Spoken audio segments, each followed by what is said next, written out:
we're still on his finances, the Christian and his finances, and we're going to be talking about wealth today, and what's God's perspective on wealth, and what about is there biblical principles in handling wealth and that sort of thing. Most of you know that I still work as a CPA. I'm not retired yet, soon, but I work as a CPA, so I'm dealing with this question on a regular, ongoing basis with clients. I thought, why don't we just kind of open this up to you guys' questions and ask questions? And I thought, no, I don't think I want to do that. Actually, maybe if we've got time at the end, I'll let you ask any question you want, okay? And I'll try to answer it when we get to the end, but I'd like to kind of deal with this idea of wealth and managing wealth. So as I told you, I deal with that. Clients ask all the time about managing their money, what they should do, where they should put it, what about retirement? Will I have enough? Do I have to pay taxes on this, what I receive? Do I have that kind of stuff on a regular basis? Just this week, I had the daughter of a client come in, and my client is elderly. Her husband passed away last year, and she can no longer manage her finances she's got some amount of dementia going. So her daughter has now stepped in and handled it, right? And it's overloading for her daughter. She's dealing with these rental properties. She's dealing with wealth. And what do you do with it? And how do I do this? And she shows up literally with a box of records and receipts and everything else. Okay? Yeah. She says, yeah, this is what I have. She pulls it out. And, I'm expected to give answers and deal with that and go through that and figure things out and that sort of thing. And she's telling me, she says, oh man, I just hate this. I wish I didn't have to do this. I wish I didn't have to handle any of this, and it just gives me a whole bunch of stress and anxiety and everything else. And then she says, what would happen if I just sold it? What are the consequences? And so, we talk through the consequences. We talk through this. We talk through that and that sort of thing, and how to handle it. People ask these kind of questions all the time. You guys are probably the same, kind of asking. And the difference is the perspective. Is this gal was thinking, okay, well, my mom can't handle it. It's going to come to me eventually when she dies, and what do I do with it? So she's treating it as hers and that sort of thing, and nobody else's. But it was too much for her, type of thing. And so dealing with these questions of wealth, it matters in terms of perspective. So today we want to talk about just having the right perspective on wealth. And I thought that, that there's a passage here in Matthew 25. It's the parable of the talents. Okay, now the parable of the talents doesn't exactly deal with the main emphasis is not on wealth and money necessarily, okay?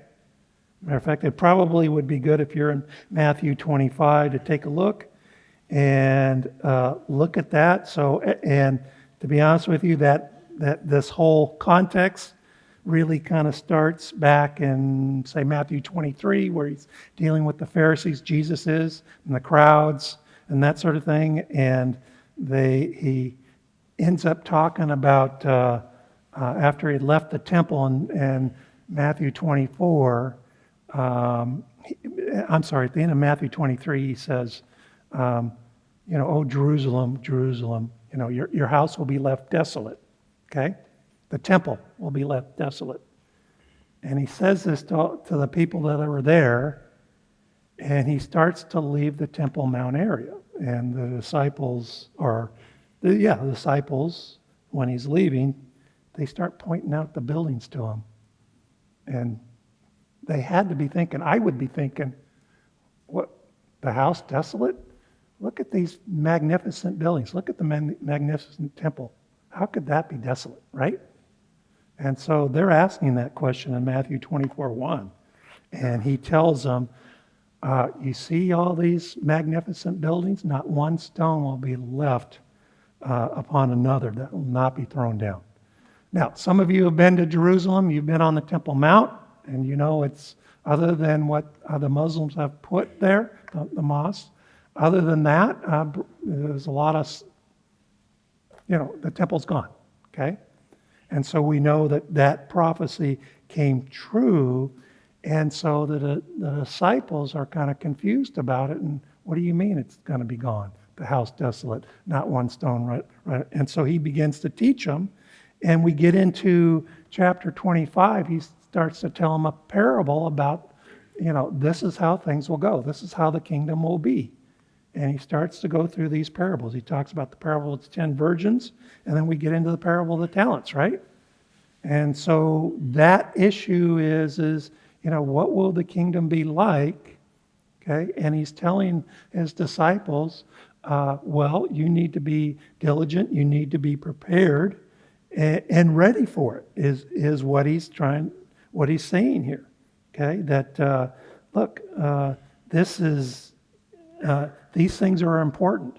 But I also think that there's some biblical principles here for finance and financial biblical principles for us to learn that are pretty important. So that's why I want to go through Matthew 25, starting in verse 14. It goes through verse 30, and Jesus kind of gives us this idea of wealth as stewards here.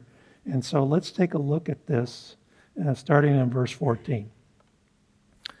So Jesus says, for it, and that's the kingdom of God, will be like a man going on a journey who called his servants and entrusted to them his property. So this is a parable. So what do these parties in the parable stand for? What do they represent? So we have the man, right?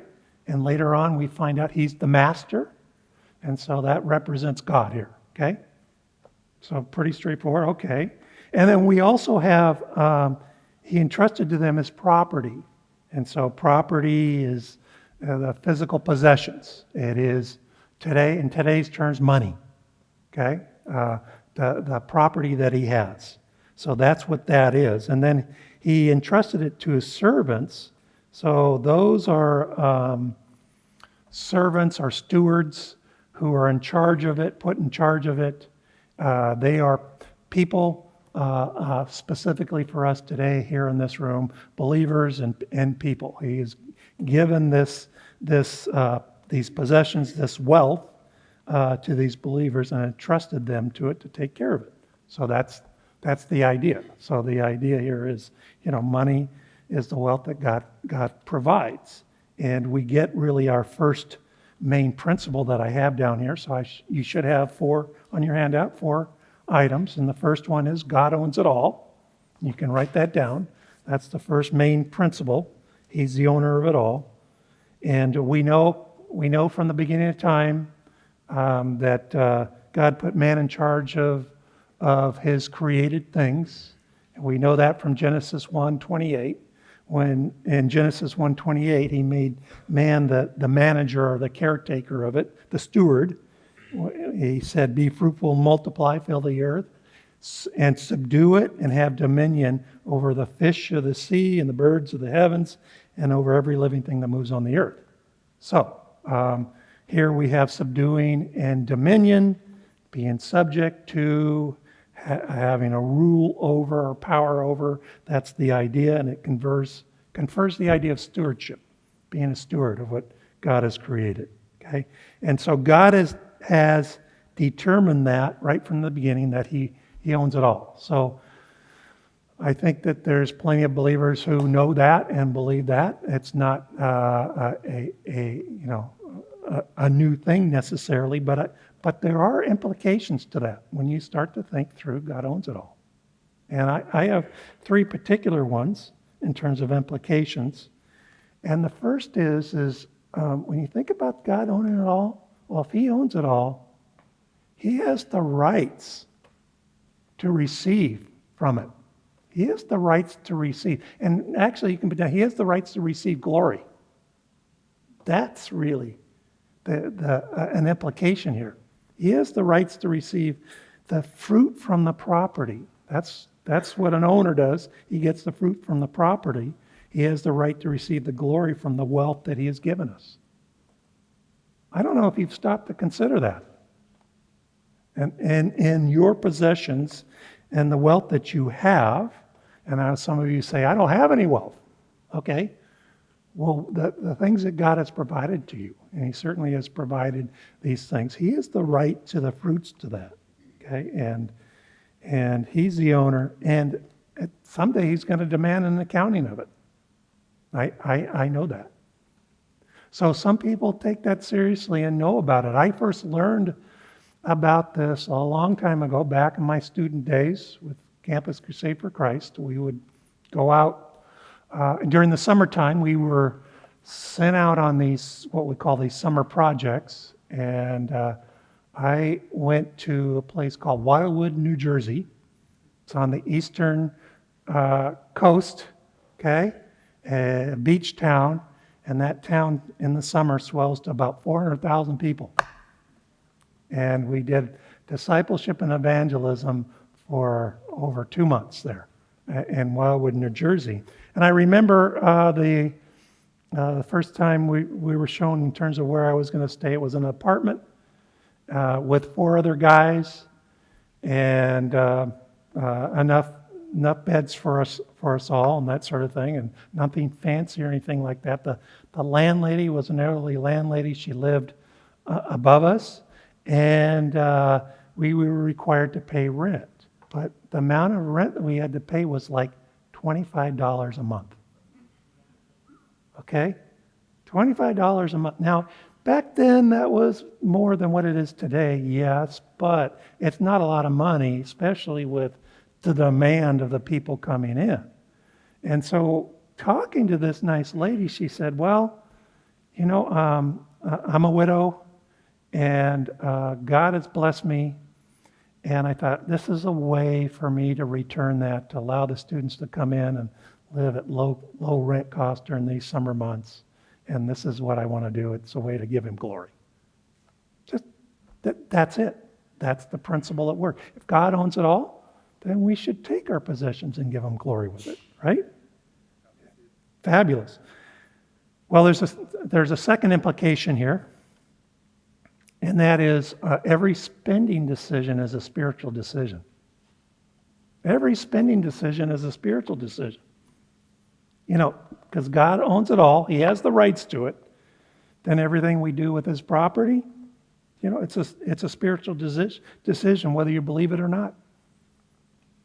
It's that those transactions that you do with your wealth, it's going to be judged by God. He doesn't tell you exactly how to spend it. Now, I bet you there's probably lots of you in this room who would like to know that, exactly tell me how to do that. And he doesn't do that. He doesn't tell us exactly how to spend our money or anything like that. But he does make us responsible for it. Okay? He definitely makes us responsible for this. And so he wants us to use money ultimately for his purposes. And sometimes those purposes, we don't know the consequences or how that will play out.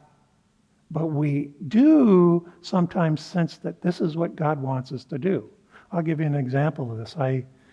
Before I got married, when I had a roommate, and we were introduced to this new kid, this new guy, but he was Vietnamese. He didn't speak any English. I mean, it's like he had just shown up. And my roommate and I were introduced to him, but we couldn't communicate with him. And the guy who introduced us didn't really know Vietnamese. I think he knew maybe a little tiny bit, enough, but the guy who introduced us to him didn't say anything to us what the reason why he was introducing him to us. Okay? Didn't say a word to us. And we just said, okay. And so then the rest of the day, we went about and did our business. Well, that night, I heard something and saw something outside my side window on the side of the house. And I looked, and I saw this guy standing there, moving a little bit about, and I realized that was that Vietnamese guy. And it's like, well, what are you doing here? And I got my roommate, and I said, look, that guy's here now. And, it looks like he's kind of cold. We better bring him inside.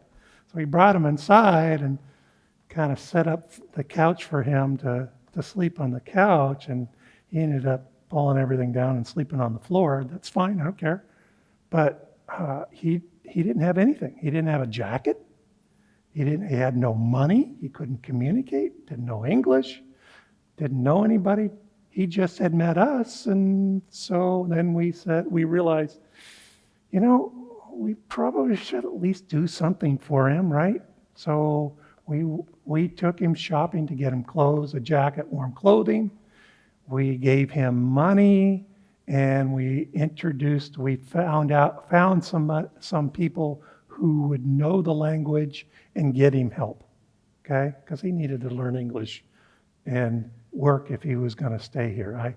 I have no idea what happened to him.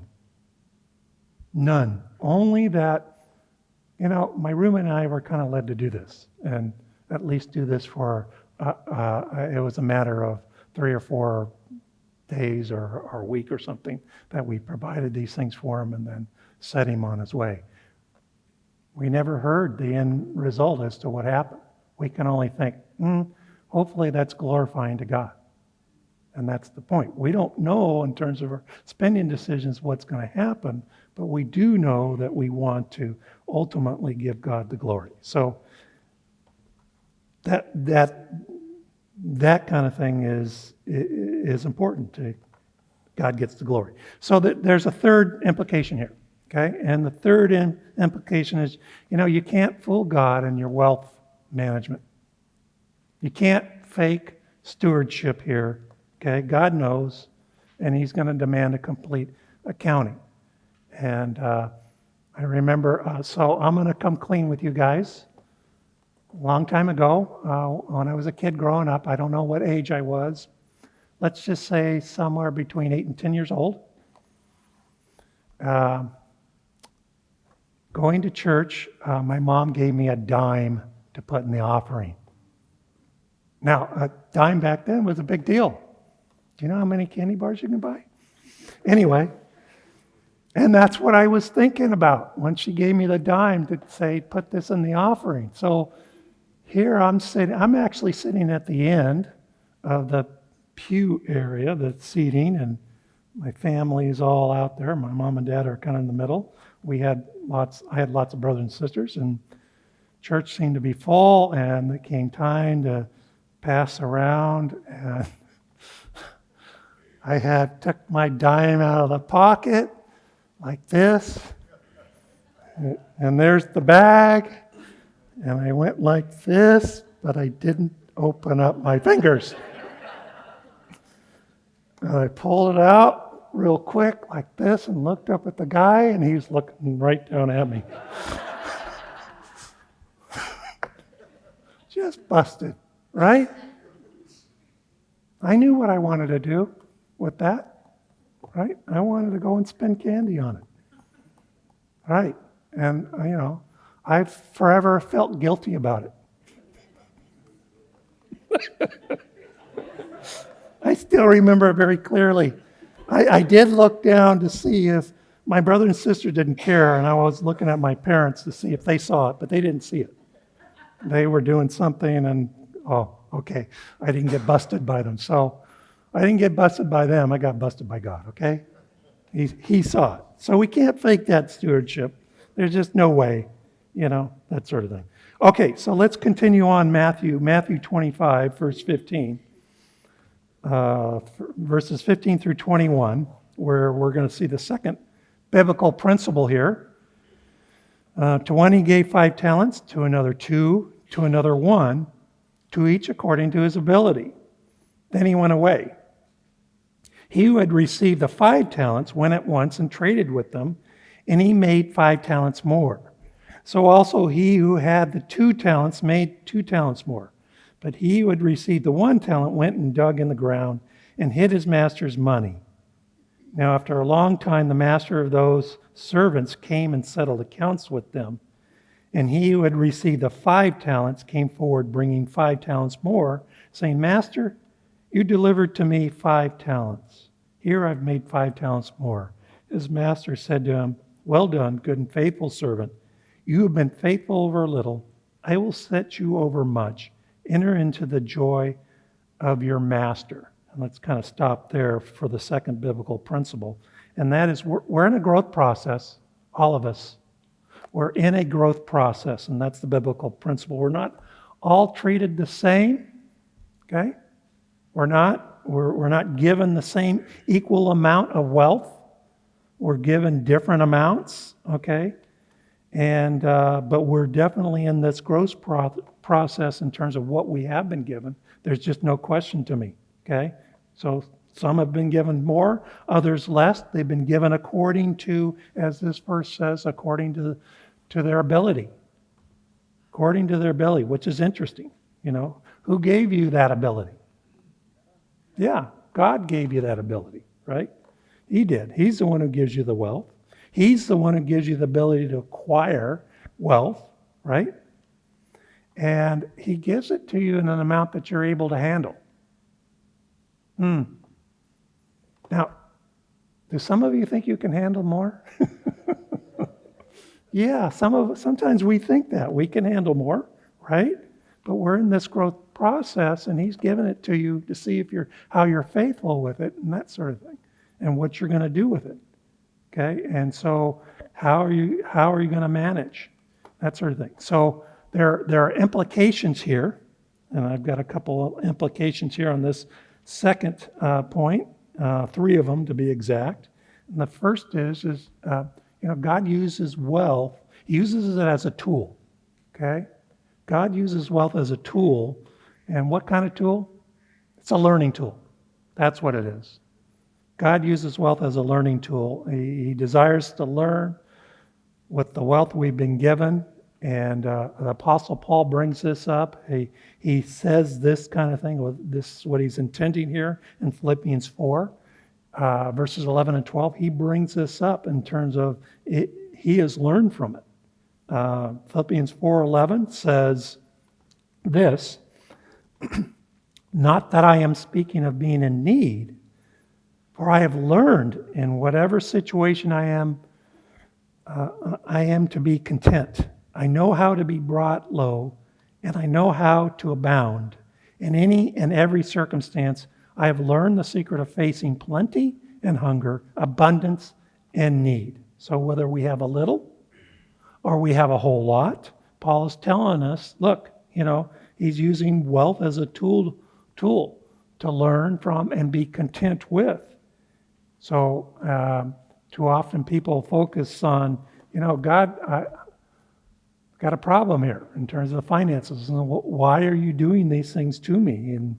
And instead of asking the question, what are you trying to teach me? What the circumstances I find myself in. Okay, and so God uses wealth as a tool. Paul learned to be content with it.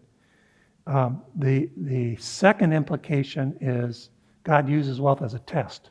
He tests us with this, okay?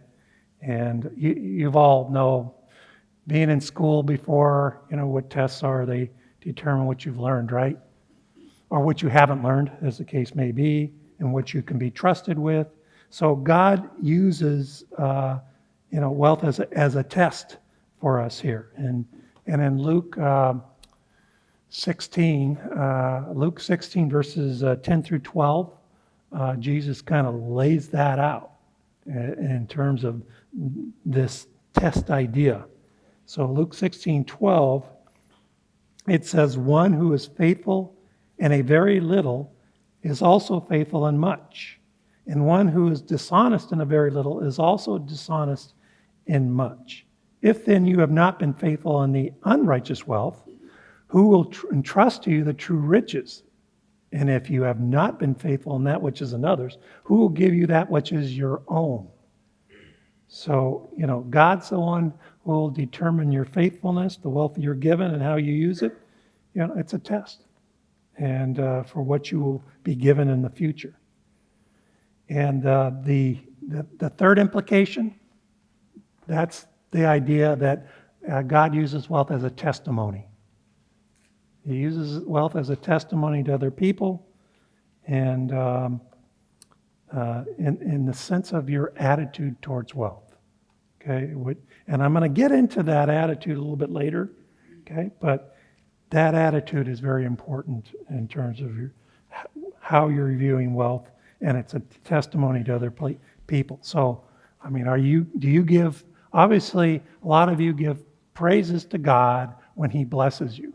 But what about when there's setbacks? Financial setbacks. Okay? What about when God withholds the financial blessings? Are you still praising Him? Is that still going to be a testimony? Okay, in your life? Or do you complain?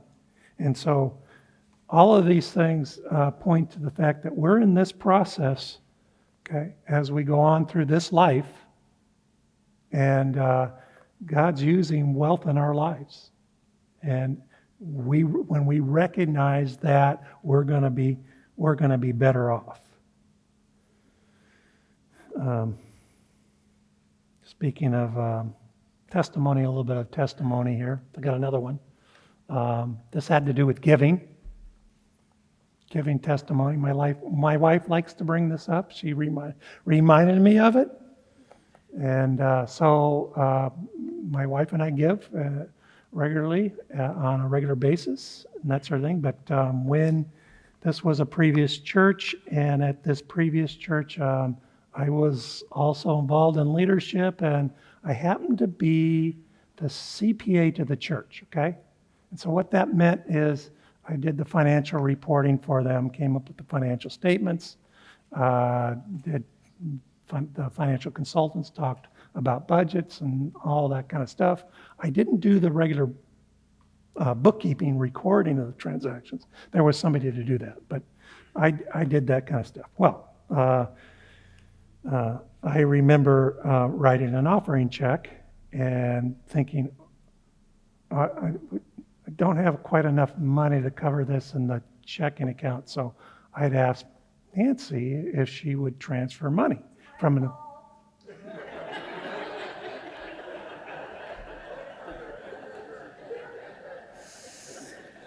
Yeah, I'd asked her to transfer money from another account. So we had the money, it just wasn't in the right account. But I wrote the check and gave the offering.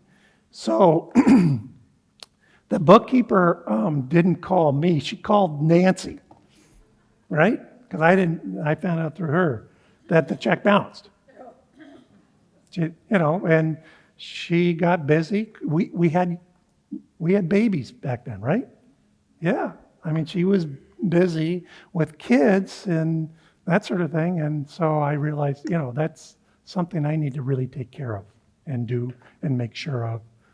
That that's part of a testimony, isn't it? Right? Yes, and doing the right thing always and protecting her. She's doing the right thing and what she should be doing, and I probably shouldn't have asked. And I realized, okay, we don't have that problem anymore. Okay. We made good on the check, okay? All right, let's continue.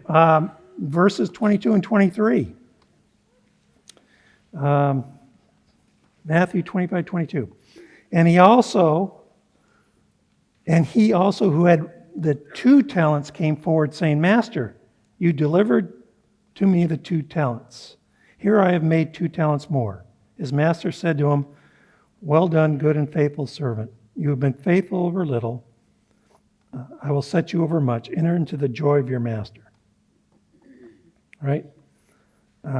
So now the point here, the principle really is the amount is not important. Okay, the amount is not important. That's the principle that we're seeing here. That's the third biblical principle. So I want you to look back and compare this with verse 21.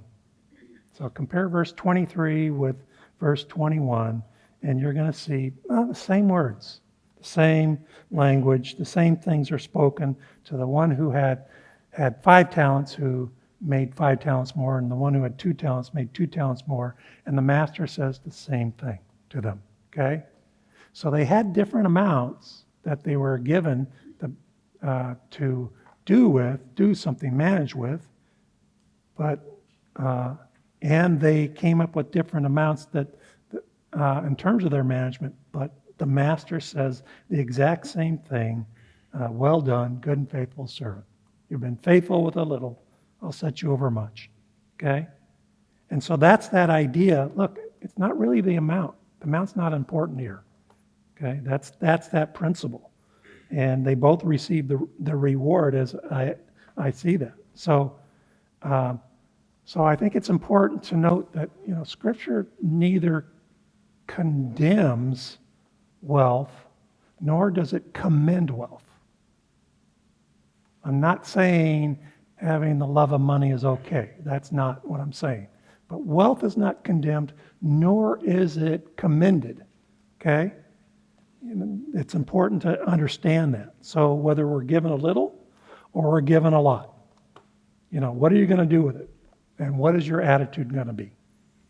That's what we're talking about in terms of that attitude. So I want to take a little bit of time on talk about that. That attitude, I think, plays a big part in your response to God and what He has given you. Your attitude. Your attitude towards wealth plays a big part. Your attitude will affect your spending decisions. Okay? It'll affect whether you do something and whether you actually end up making wise or foolish decisions. And we're talking about the attitude of the heart. That's what we're talking about, So God warns us to have that right heart attitude. He warns us in Scripture in a lot of different places. I'm going to just go to one, okay? But He gives us this warning all over the place in Scripture that we are to have a right heart attitude towards a lot of things. And wealth is one of those things, one of those big things that we're supposed to have a right heart attitude. We're supposed to obey His commands. But we're supposed to do it with the right heart attitude. You see? Okay? So, Deuteronomy chapter 8. Pastor Bruce has already mentioned this verse before, but I want to go through this a little bit and get into Deuteronomy chapter 8.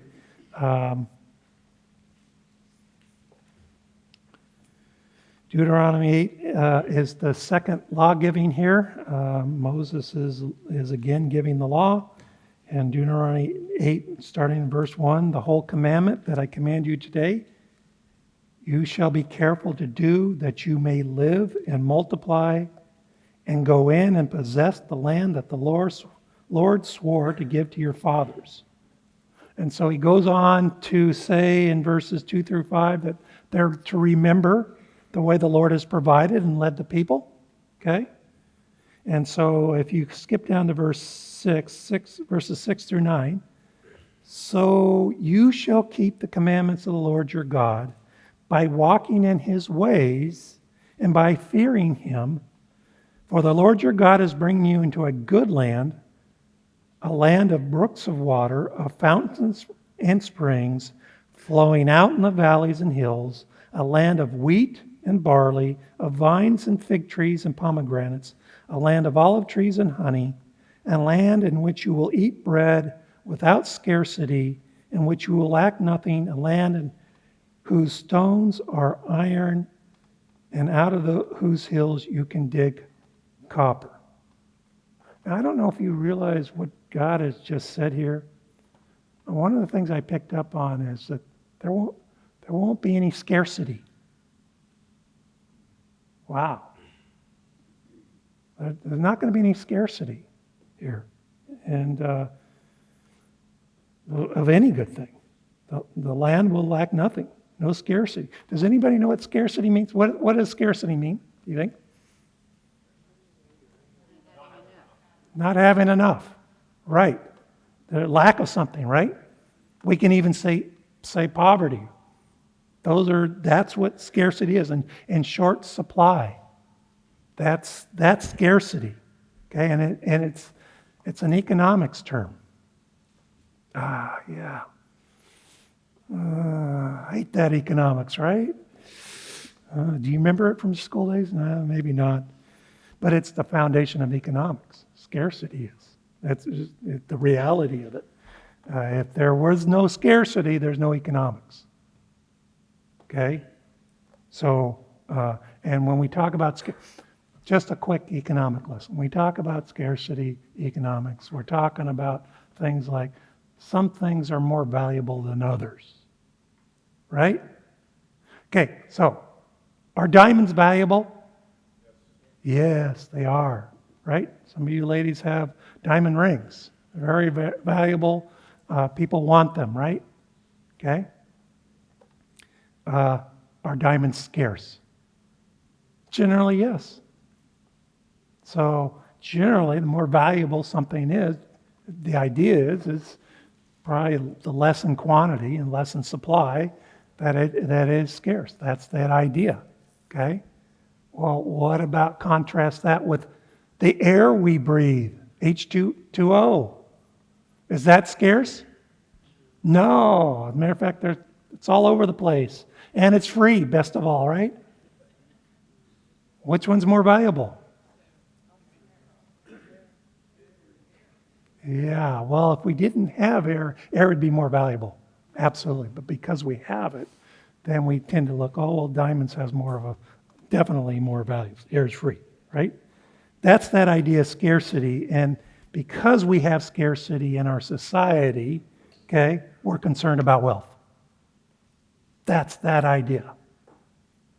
And God is saying, no, look to me, okay?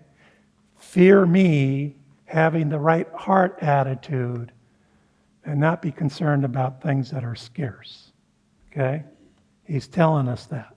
As a matter of fact, in the other verses, in verses 12 and 13, he's describing people, food, and land without scarcity. It's houses, herds, flocks, silver, gold, right?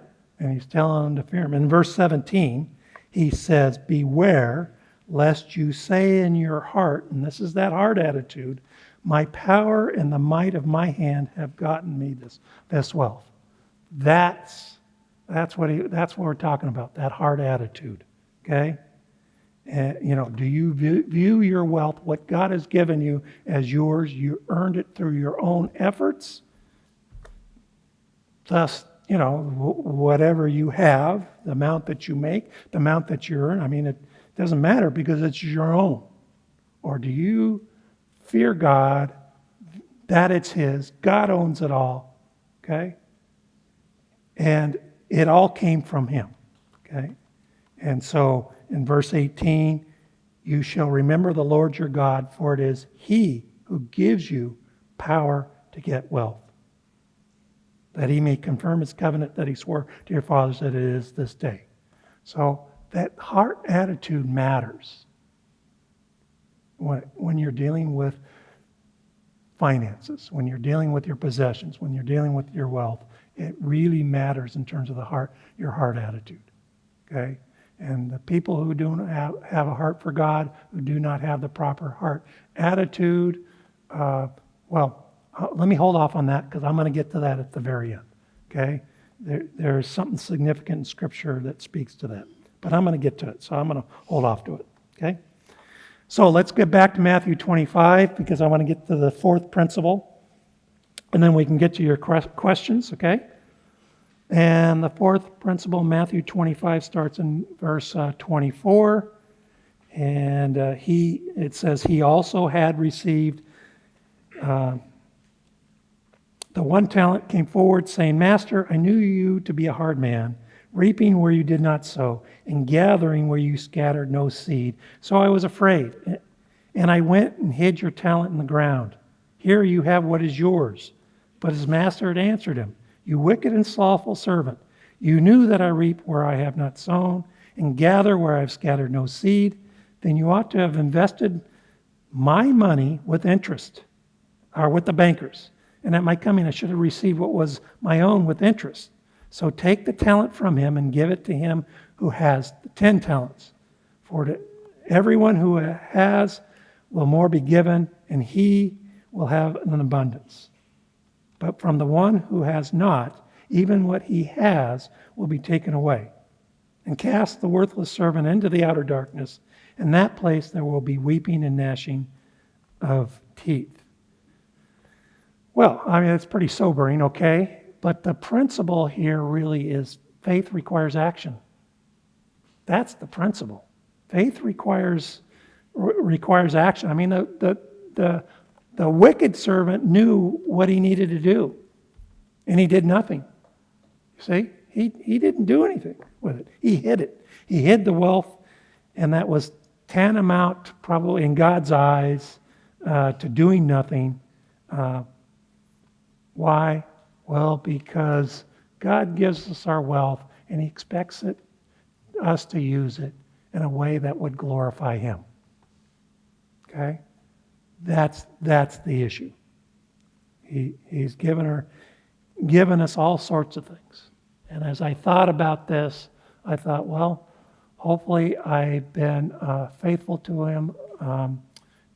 Nancy and we're committed to using our possessions for God's glory. So we open up our house. We've opened up our house to people staying there. We've opened up our house to groups coming over. We have a fellowship group that meets in our house. All sorts of things. We've had men's and women's events. And it's not just the past year or so. This goes back years and years and years that we've been doing this, because we realize that it's ultimately not ours.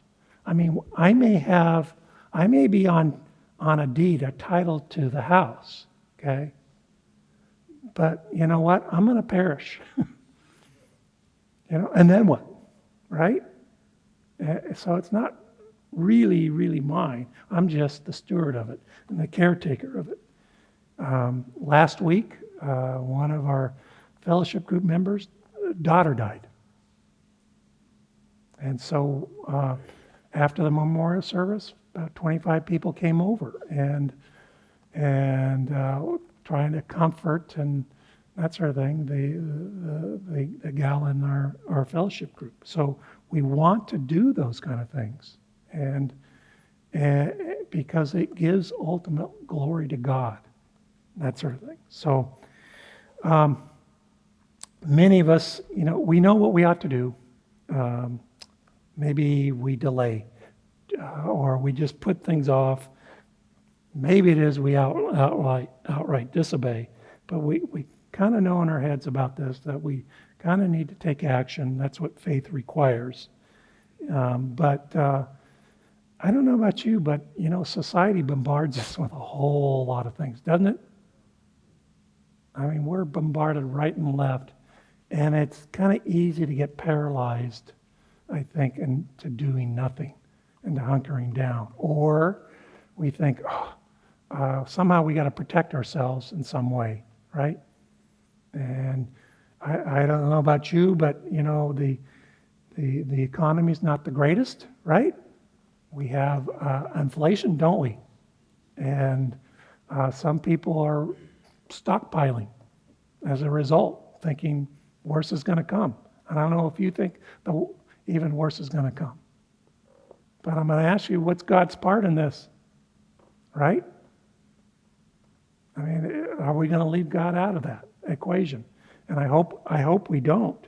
It's my prayer that we don't leave God out of our finances. We don't, in the midst of maybe stockpiling, that you think in terms of what God can do. I won't forget this. I remember Pastor Bobby saying this, and to be honest with you, I don't remember if it was during a sermon or it was some kind of meeting.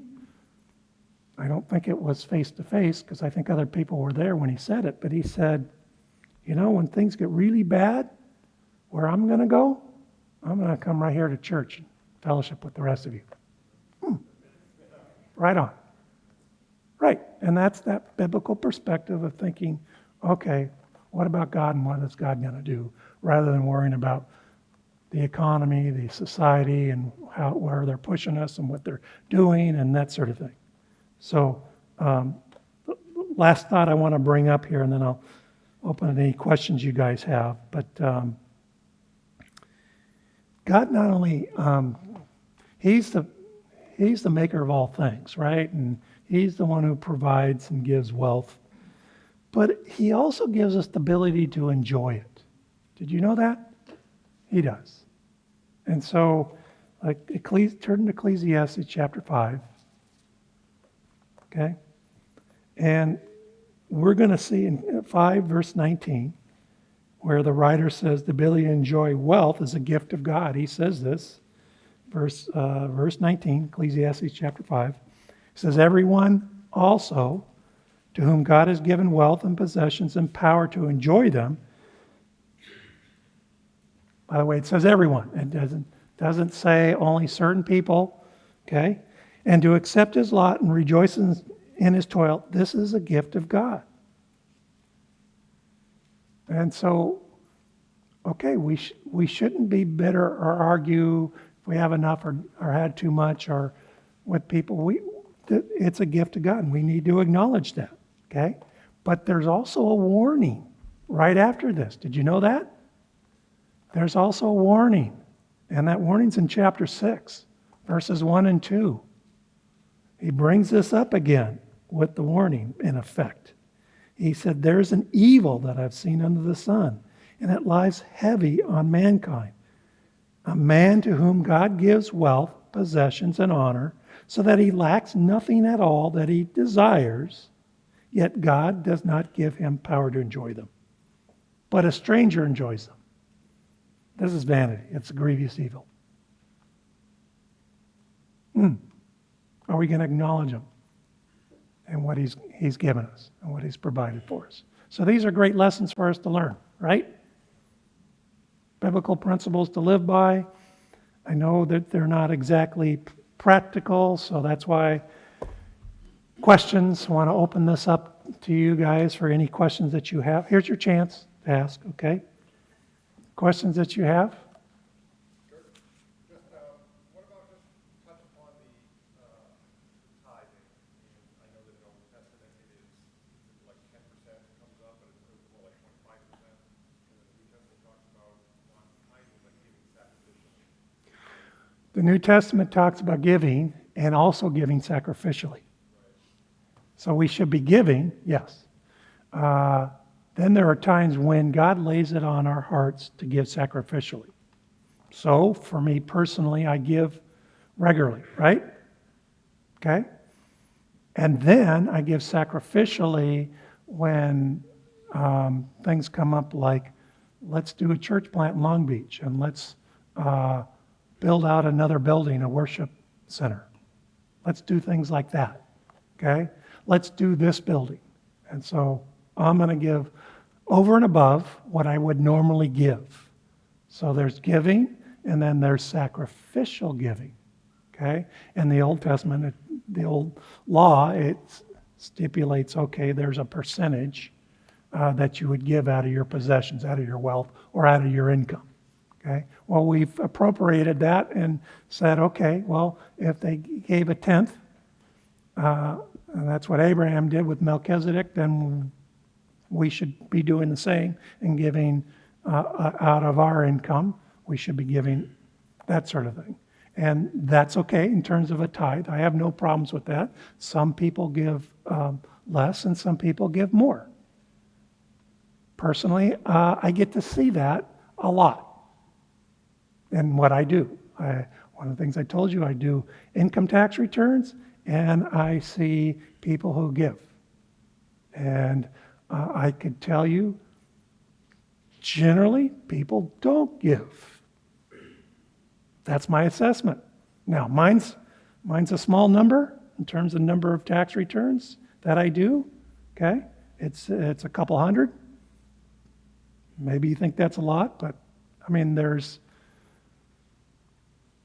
over 100 million tax returns that are filed each year. So mine is a small little, but I also know that on the averages as far as the government in terms of giving, And generally people don't give. They don't take this to heart in terms of what God is calling people to do. They just don't.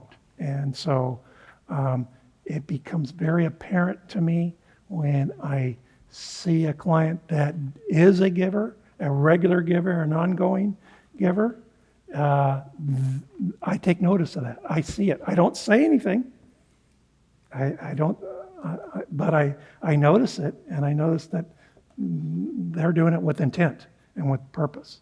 And that's really what we should be doing, is giving with intent and purpose and figuring out what we should be giving. Now, some say, okay, and I personally believe this, that we should give first and then pay some of our other bills and expenses. But that's me. Yes, right away. And then pay our other bills and taxes and that sort of thing. Does that help? I think a lot of giving is taxable, and so it shows up. But a lot of the giving, like Chris was talking about, our tipping at a restaurant, or our helping in other ways no one will ever see, including our accounts, and our love. There are lots of other ways of being generous. Yes, I agree. Absolutely. That's a big one in terms of going out and giving a tip to a server who's serving you, type of thing, and showing them. I agree with that. It's more than just charitable giving. Yeah. In a church I used to attend, we switched from an Old Testament perspective of giving, which was based on tithing, to free will giving. And but a really good explanation that I heard from the pastor was that the Old Testament, they were required to give 10%. New Covenant, New Testament, we have better promises. We've been given a lot more. So if anything, we should be giving more than 10%, just based on the spiritual blessings that we've been given. I think that makes sense. I agree. I don't have any problems with that.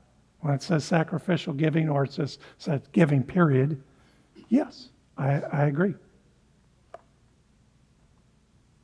What would be compulsion then, giving out, not giving, would that be like a legalistic, you have to do a certain thing, the Old New Testament says, and not to do, out of compulsion, never really.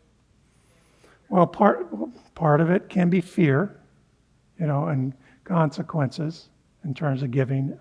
You're giving out of compulsion because you fear something, right? Or it could be because of a relationship or a work thing, that there's another issue there. Okay, so many of you have worked in jobs and they have asked for involuntary amounts to be given, and you're thinking, I don't know if I want to give to that union, right? But it's involuntary, okay, out of compulsion, that kind of thing. So that's what that idea expresses, is that we're not giving freely back to God because we want to give Him glory and we recognize that He has provided for us. Yep. Who else?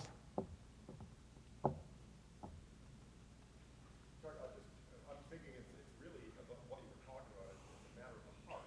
So I think the more we know and love God, the more that we're going to give. Absolutely. It's a matter of heart. The more we love and know, the more we're going to give. The more. And I think that is, like Catherine was saying, that is a danger, is to give people this thinking that, we're giving money, we're going to get something back from God. We see that in the world, right? So to be aware of it, even here, but to know God, see Him for who He is, and we're going to want to give. Yeah, absolutely. I agree. Just a great passage, 2 Corinthians 9, about God loving a cheerful giver. That's a great passage. So I remember preaching in another church. The pastor preached on this and talking about cheerful, hilarious, and that sort of thing. That maybe we should be laughing and chuckling. And so the next week, many people in the congregation, as they were giving, started laughing and chuckling Yeah. Cheerful giving type of thing. Yes. I guess one principle to think about is that Jesus said, where your money is, that's where your heart will be. So if we're giving as much as we can, reasonably give to God's word, our heart's going to be there. And so that's a big spiritual benefit to us, to be as sacrificial as we can be, because we get that benefit out of it, that it anchors our heart in what's really important. Yeah. So where your money is, that's where your heart will be.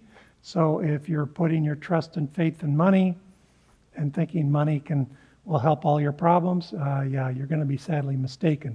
God may take that joy of that wealth and money away from you.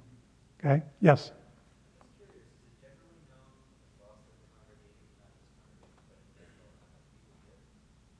No.